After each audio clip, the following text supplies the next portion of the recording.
There is another controversy involving a familiar name within the city of Toledo.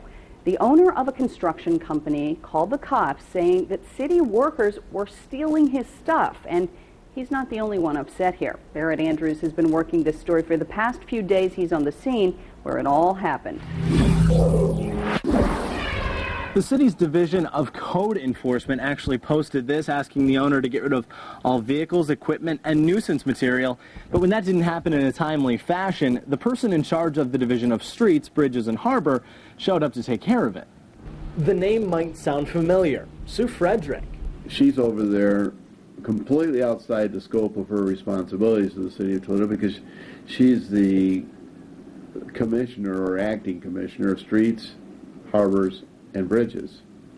And she's over functioning with nuisance abatement, which comes out of housing.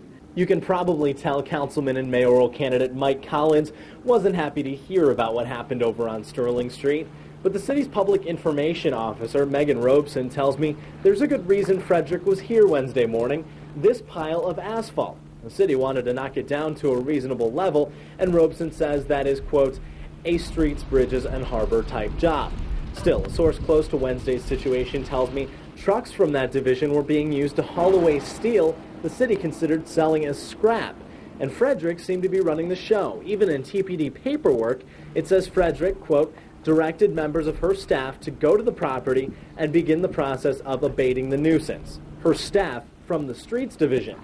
That's got some people like Collins wondering if Frederick realizes she doesn't work for the Department of Neighborhoods anymore. But he doesn't want to say much more than that. Frankly, I'm inclined not to want to be the big witness against the city of Toledo in pending litigations, which she has been instrumental in creating. Now, even though there was no official police report made on this case because no one was charged, police did file an unusual incident report detailing this whole situation. If you want to check that out for yourself, all you got to do is click on foxtoledo.com. We're on the scene in South Toledo today. Barrett Andrews, Fox Toledo News, first at 4.